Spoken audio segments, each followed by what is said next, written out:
Hello, MMA friends. Welcome back. My name is Brian Nichols. This is going to be a reaction video to the UFC event that just completed today, which is a Saturday. The date is December 5th, 2020. The UFC event is UFC Fight Night Hermansen versus Vittori, which wasn't supposed to be Vittori. I think originally it was supposed to be, God, why am I forgetting his name?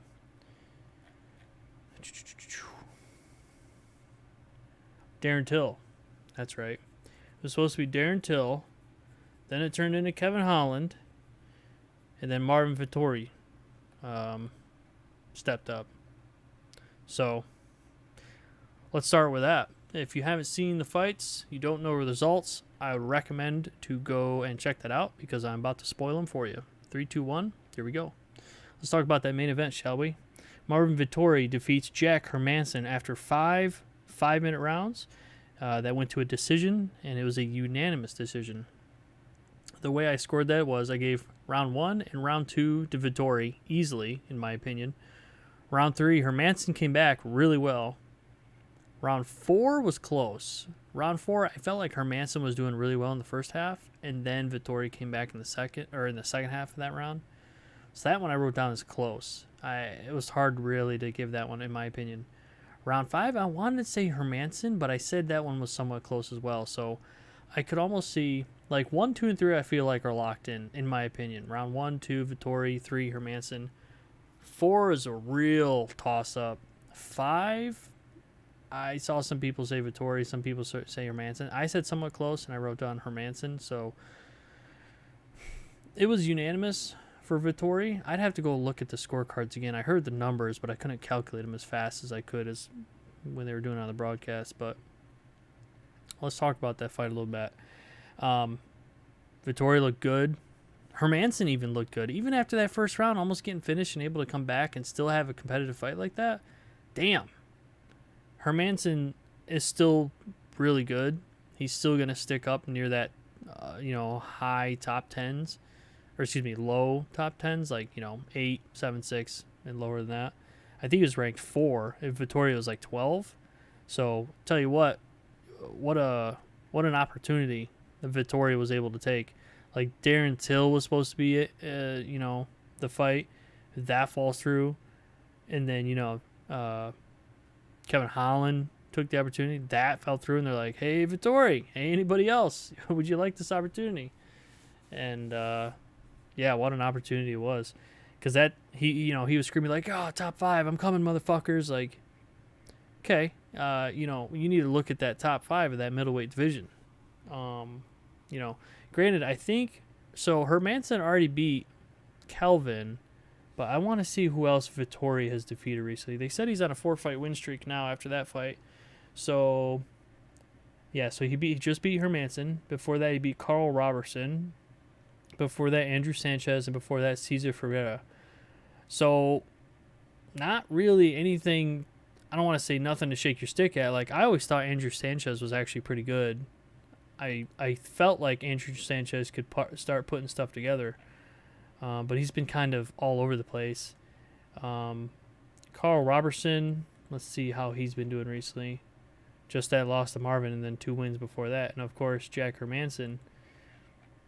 He beat Kelvin before this, before they lost to Jared Cannonier, and then wins before that. So let me look at the actual rankings to see who else is. Obviously, we got Izzy as the champ. We got Mr. Whitaker, probably number 1. And then before that is Paulo Costa, which supposedly breaking news. If you didn't hear, supposedly Costa and the UFC has parted ways. That's what Ariel was saying. I don't know what the hell happened there. So if you remove Costa and just move everybody else up, that makes Cannonier number 3, and Cannonier would be number 2, and then Jack Hermansen number 3. Or I said Paulo Costa. I'm retarded. I meant Yoel Romero. Yoel Romero is after Jack Hermansen at number 5. He would be gone. Okay, so Darren Till would go up to 5. So yeah, they went to Darren Till. Where the hell is Oh wow. Kevin Holland isn't even ranked. And Jack Hermansen was going to take that fight? Wow. What a fucking G. I did not know that. He wasn't even ranked, but he took Marvin Vettori. Okay, Marvin was 13.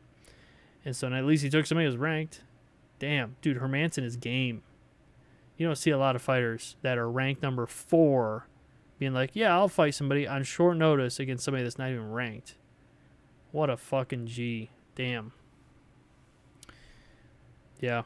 Anyways, so if Yoel's out of there and Marvin Vettori won, I could see Marvin moving up to maybe, I mean, he never beat Kelvin.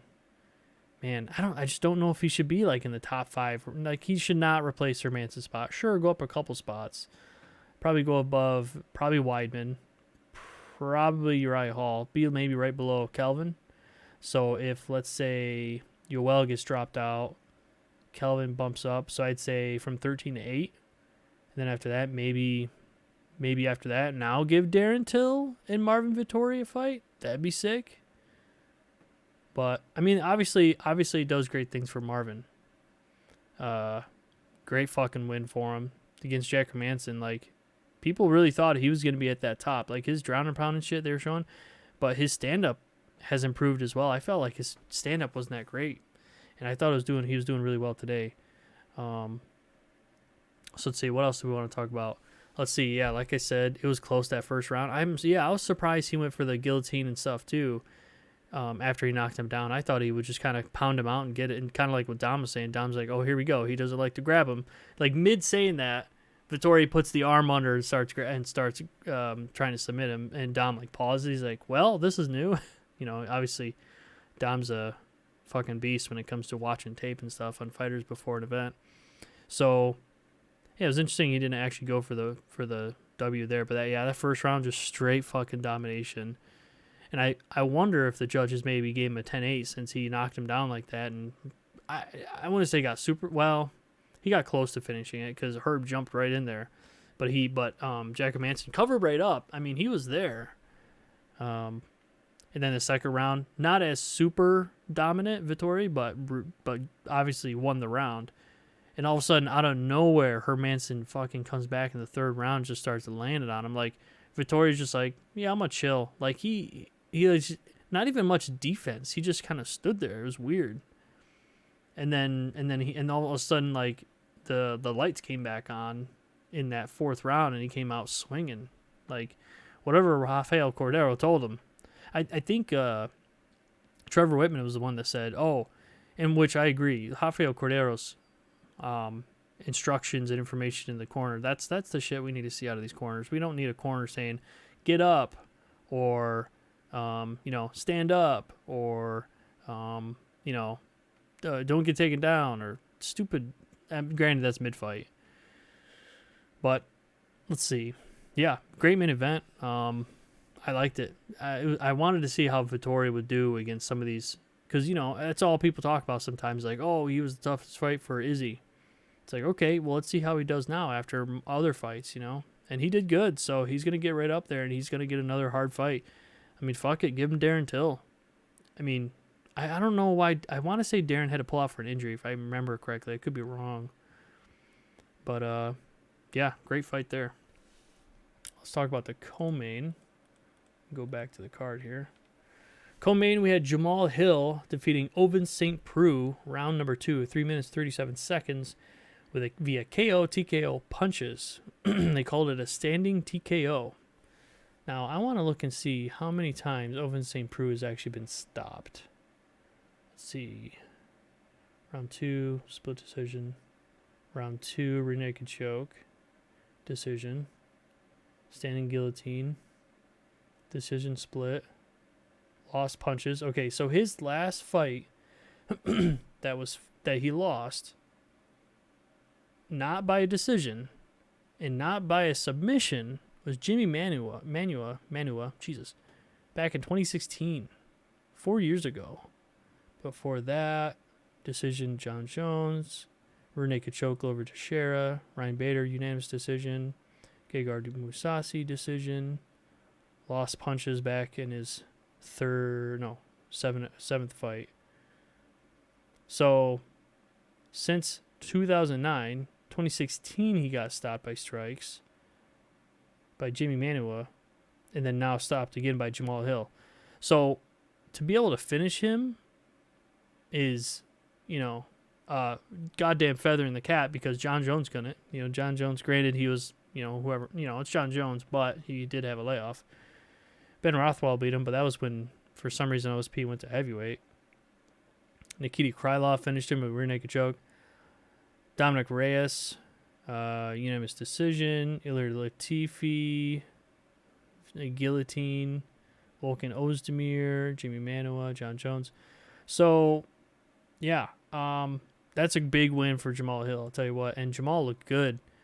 It was interesting. I think Dom was talking about the foot, and I was trying to watch their feet, how they were trying to win the foot battle, but then, they kept switching stances and stuff, and was it Trevor Whitman was talking about how they were being smart, switching, and yeah, it was weird. Like, what I wrote down in my notes here is Jamahal Hill looked great, and obviously he looked really good, but did OSP just not use great fight IQ? Because just like Trevor Whitman was talking about, when he was going, I want to say, southpaw while Jamahal Hill was southpaw, OSP was winning. All of a sudden he'd go back and Jamahal Hill would start winning again. So I don't know why the coaches or OSP didn't notice that and try to stick with it. Maybe he didn't feel comfortable in that stance. But yeah, Jamahal Hill just kind of dominated him and got that win. So great win for him. And I want to say, yeah, OSP was ranked 15, which, damn, the amount of fights he's had in the UFC, and he's only ranked 15. That sucks.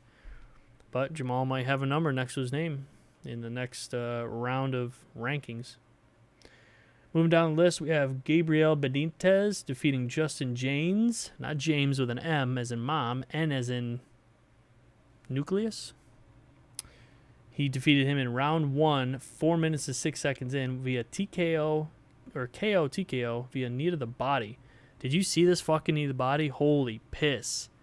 God damn. That knee was sick. The way it hit him, and you could see, like, it hit, like here's, like, of course, like, the rib cage, and it was, like they were talking about solar plexus, like, right down, but it was down to the side just a tad, and that fucking nailed him. And when that hit him, you could see him just crunch down, like they were saying, like, you lose your breath like that, and you could see, like, but he wasn't, like, making a sound. He just collapsed like that. That was sick. So, great fight there. Next we had Roman, I'm going to butcher this last name, Dolidze, defeats John Allan. That was 3-round split decision. What I have here for notes. Oh yeah, this is the one where it shouldn't have been a split decision. Roman definitely won that fight. I don't know what that other judge was smoking, in my opinion. Definitely round 1 and round 2 for Roman. 3, you're kind of like, you probably could give it to Justin. John. But Roman definitely won that fight. That was a good fight. Fight before that, we had Jordan Levitt defeating Matt Wiman. We got to talk about this. 22 seconds in round 1 via KO, TKO, slam. Let's talk about Matt Wiman. The dude's a beast, right? Years ago. Let's look and see. I want to say this is his 3rd recent fight as of coming back. Let me double check. Okay, I'm correct. So hear me out here. He was 15-7 in his last fight. He beat Isaac Valleyflag. Have you heard that name in a long time? I know I haven't. That was 2014. He fought him in November 22nd, 2014 as Isaac Valleyflag. That is over 6 years, right? But he came back to fight Luis Pena, the violent Bob Ross, and he lost to him via ground and pound, round 3 and 1:14 in. Like, that fight went back and forth a little bit, but Luis Pena took that fight. I felt like easily. That was June 2019. They took another fight against Joe Solecki.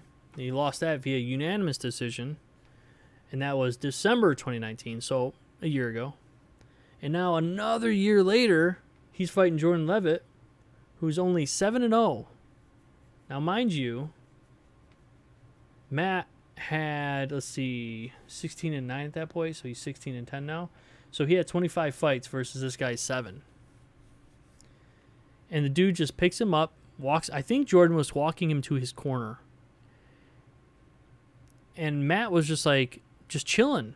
Like, hey, carry me. It's almost like, you know, my wife, or, you know, when she was my girlfriend back in the day and I wanted to take her up to my bedroom kind of thing, just put her over my shoulder, and she's just like, oh no, don't take me. Or, you know, that's a terrible example, but he was just like literally just chilling there. Like, you're, what do you think the guy's going to do? You think he's just going to walk you over his corner and just set you down, be like, all right, let's continue in my corner? Like, the dude was carrying you over. Like, what was Matt thinking? I feel like that 5-year difference, I think Matt, I know MMA has jumped leaps and bounds and he's behind the game and he just doesn't have, I just don't think he has the athleticism. I don't think he has the fight IQ, and the MMA game has just surpassed it. I don't want to, you know, compare him to BJ Penn, but it's almost a similar situation where it's just the game is passed, and dude, maybe go to another promotion. Maybe get a couple wins in another promotion and then hang your hat up, because I don't know if you should take another fight after that, especially in the UFC. The UFC might let him go. That's 3 losses in a row. But that was rough to watch. Jordan, I tell you what, you want to talk about fucking respect. I unfortunately, I had audio off, so I couldn't tell who it was, but after the fight, while we were waiting for Matt to come to, Jordan walked out of the cage and bowed in front of a woman and gave her a hug. I'm assuming that was Matt's wife. What fucking respect. What a guy. What a gentleman. That shows his fucking character. I love it. I love seeing that. What a guy. I'm going to keep my eyes on Jordan. I'm hoping he does big things and great things. It sucks for Matt. It sucks. You know, a lot of people like to tell people, you know, retire. Of course, maybe the dude's just trying to get one more win so he can retire. We don't know. You know, obviously they didn't talk to him after the fight. Probably went to the hospital for concussion and everything. Maybe just wants one more fight, and then you know, he can check out. So maybe let him go. Let him go to another. Maybe let him go to his hometown. Wow, damn! I can't even say do a local event because of COVID. If a local event is even going on, I highly doubt there's a crowd unless it's, you know, a state that isn't requiring masks. Man, that's a rough one. But I hate to say when fighters should retire, but when you see stuff like that and how long you've been in the game, let's see, when was his first fight? His first professional fight was 2004. 16 years ago. Like, holy shit.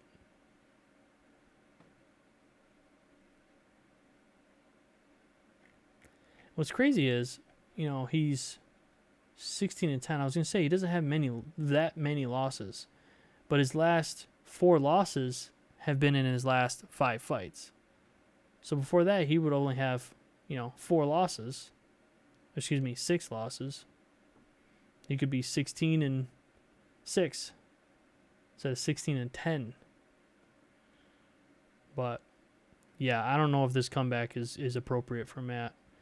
I feel like he needs to have a talk with himself, with his wife, with his family, his immediate family, with his coaches, his management, and really make a decision of what needs to be done moving forward. So anyways, we'll move on from that. But great win for Jordan. Next, we have Luis Smolka defeating Jose Quinones. God, I'm butchering these names today. He defeated him in round 2, 2 minutes 15 seconds in via KO, TKO, ground and pound. Dude, Jose, I get so frustrated watching Jose. I feel like he's a good fighter. I feel like he has potential. I think he still needs experience. I think he's just kind of raw talent. I want to say that, but there's just things missing that he needs to work on. And dude, he had that fight in the bag. Let's be real here. Standing up, Jose had that fight standing up. It goes to the ground, and Luis Smolka does what Luis Smolka does, and just fucking. I think he got mount, if I remember correctly. God, I should have wrote that down. But Luis Smolka just dominated him on the ground. So great, dude. Luis Smolka, you see the emotion on his face after that fight? Crazy. Next, we had Ilia Topuria think I just spit when I said that. Defeated Damon Jackson. Round 1, 2 minutes 38 seconds via KO, TKO punches. What I have noted here. Aaliyah looked awesome. Oh, that's right. This is the one, another body shot where it was like an uppercut to the body, and you could see it like folded him for a second. And when Aaliyah went for the kill, when he hit him and he folded this way and he kind of hit him and he moved back, he like held his head and he had this fucking crazy. I think it was an uppercut. Yeah, I don't have it written down, but it was like this fucking super precise uppercut. Bam! And the ref's like, whoa! Like already flying over there, but fucking, you want to talk about precise and precision, and what did Goldie used to say? The precision is precise. Like, holy fuck. I'm going to keep an eye on that guy. 10-0. He looked great. And then the very first fight on the card, the prelims, we have Jake Collier defeating John Volante, 3-round unanimous decision. Is anybody going to have a come to Jesus conversation with John Volante? Do we think this heavyweight thing is working out? Does anybody think this thing is working out? Like, John Volante, like, personality-wise, character-wise, great fucking guy. I don't know him personally, but from what I've seen in interviews and some other shows he's been on with Wyman and everything else, dude, I'd love to hang out with him in person, but a heavyweight, dude, he needs to he needs to go back to light heavyweight, because that was not a good fight. Good win for Jake Collier. I mean, let's see, was his last fight? Yeah, his last fight was lost. And Jake Collier is the gentleman that used to fight at, man, what weight class he used to fight at? It was, he used to fight at middleweight. And I want to say, was it a car accident or something? Motorcycle accident? And then he gained a lot of weight. Light heavyweight. And then heavyweight in 2020. Yeah.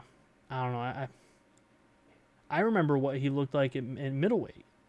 I'm looking at his picture now, and I'm like, oh, yeah, I remember seeing him. And then seeing his picture now, like, that's not the same dude. I think he weighed like 260 something. I'm like, holy shit. Yeah, a lot of fights fell out on this card. Montana De La Rosa, that fight fell through. Mariana Moros was supposed to fight. Valishvili was supposed to fight. Cody Stamen was supposed to fight. Yeah. Anyways, overall fight card, I'd give it maybe a 5. Nothing crazy. You know, a good couple fights to kind of help with the rankings, but nothing earth-shattering. All right, let's talk about next week's fights, and then we'll call it a night. Next week, we have UFC 256. Mr. Figgy himself making a comeback. Dude, what's it been, 3 weeks? These motherfuckers are coming back. Both Figgy, Davison Figueiredo fighting Brandon Moreno. Dude, this is the shit I like. I like champions going in there and calling out the challengers, because, you know, we got all these challengers calling out the champion. Why does the champion choose who they fight? Like, it's a great fresh change, and I like when champions do that. And so looking forward to that. Co-main event, we got Tony Ferguson fighting Charles Oliveira.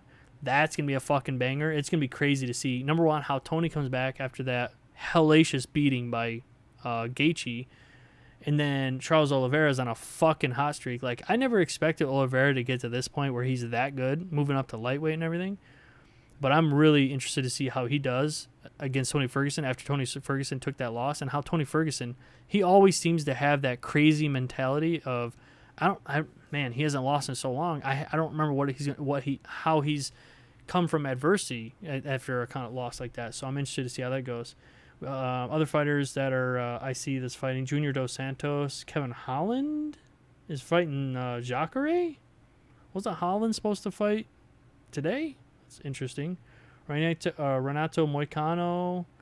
Looks like Mackenzie Dern's on the card. Hey, Dwight Grant. He's the fighter from here in Kansas City with good old James Krause. He's fighting Jing Liang Lee. God, how am I forgetting his nickname? Shit, now I gotta click on his name. I know his nickname. Not Spider. Tarantula? Leech. Damn it. Who else? Tisha Torres fighting Angela Hill. Angela Hill, my girl. That should be a good fight. I feel like isn't that their second fight? Hold on, didn't they already fight once? Tisha Torres, hold up. Yep. Damn, dude, they fought back in 2015, and Angela lost. Yep. So hey, here's Angela's chance to make it 1-1. Chase Hooper, isn't that what's his face's kid? Cub Swanson, damn, he's on the prelims really far down. Billy Q, if you guys don't know about Billy Q, his last name is Quarantillo. Look him up. Great fighter. He was on the Ultimate Fighter. Great dude. He didn't win the Ultimate Fighter, but I saw what I thought was potential in Billy Q, and he's been, I think, on a streak. Carl Robertson, we just spoke about him fighting. Sergey Spivak, Andrea KGB Lee fighting Jillian Robertson, because their fights fell through, just like they talked about on the broadcast. So, yeah, next week's fight card should be great. Looking forward to it. So, if you stuck around this long, thanks for watching. Hope you, your family, and your loved ones and friends are all in a safe place with everything going on.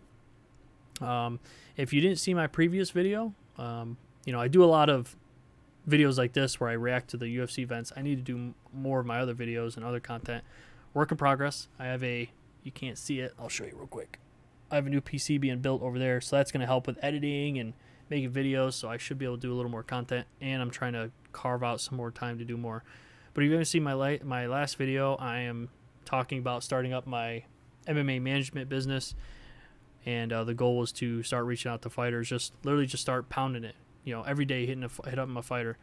While I didn't hit up a fighter every day, I did reach out to one here local in the Midwest, and I didn't hear anything back. So I don't know. We'll see. But I'm gonna keep reaching out and going from there. So if you do know anybody, amateurs that's looking for any kind of management or help with their career, I can help with a lot of things, and that's what I'm hoping to do. So definitely reach out. Let me know. But thanks again for watching. Be nice to people, and see you next weekend. Peace.